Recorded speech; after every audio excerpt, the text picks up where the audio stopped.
Well, the world's biggest social media platform has turned 20 years old. As a Harvard sophomore, Mark Zuckerberg first released a program called The Facebook.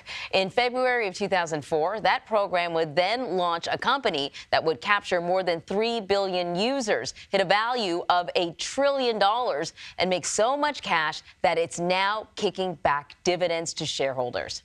So Stephen Levy joins me now to talk about Facebook's evolution. He's the editor-at-large at Wired and the author of Facebook, The Inside Story. Great to have you here. When I was thinking about this 20th birthday celebration, if you will, I thought about all the ways that Facebook has kind of changed our lives. My life in particular helped me connect with people over sort of space and time, relatives I didn't know I had, but also that anxiety level of FOMO that we never had before when we didn't know what people were doing every single day of their best life. Can you talk a little bit about how Facebook has changed our lives?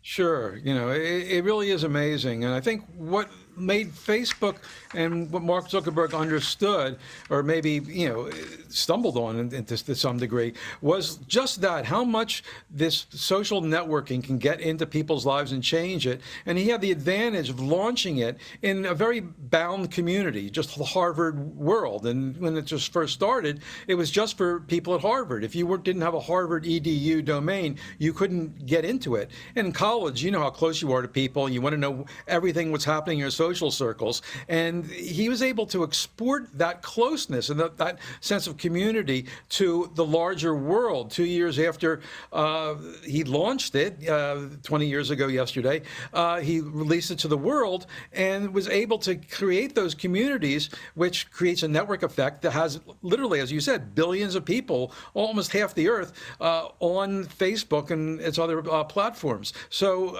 it really is amazing how much it has to do with us in a positive sense. And of course, what he didn't anticipate, and what some criticize him for not getting on sooner, is the negative effects, the misinformation, the FOMO, as you say, to the point where teenage girls, according to Facebook's own studies, Meta is called now, so that a significant percentage are more prone to mental health issues as they use the platform. Yeah, I heard a really interesting phrase called the economy of likes, which is something that didn't exist before, and what we do to get those likes.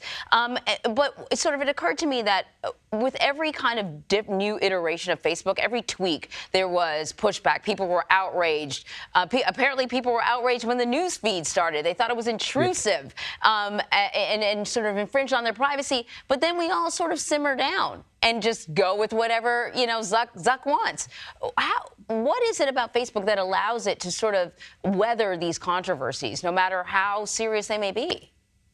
Well, there came a point, and you could really pinpoint the exact day it happened, that, as you say, Facebook, as it was called then, just skated by on, even though the FTC slapped them with a big privacy violation, and even back in the early days, as you point out, the news feed, people were picketing their offices in Palo Alto, California, but they skated by and managed to avoid really tough scrutiny until the election of Donald Trump in 2016, when people looked back and said, wait a minute, what about all this misinformation there? Did Facebook help elect Donald Trump?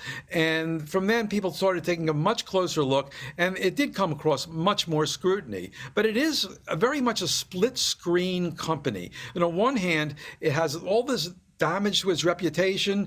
And, even as of last week, Mark Zuckerberg had to go and testify in Congress. But on the other hand, it delivers fantastic financial results. So about a year ago, they had a dip in advertising. Apple was doing something that made them less able to exploit the information they had on people, but they got past that. And now the company's doing better than ever. It's over $1 trillion. And as you know, for the first time, it's kicking back a dividend. By the way, Mark Zuckerberg, because he owns so much stock, that dividend is going to give him $700 million in the next year. Wow. Really quickly, where does the company go from here? What's next? Well, it's changed its name to Meta to reflect Mark Zuckerberg's obsession with taking it to the next generation of computers, which he thinks is going to be the metaverse. Apple, in a way, endorsed that vision by releasing its product to do that. And now he's into artificial intelligence, which is certainly the flavor of the year in technology. And he wants to get into that game. Stephen, I feel like we could talk for an hour about the impact of Facebook. You wrote a great book about it. Stephen Levy, thank you so much. Thank you.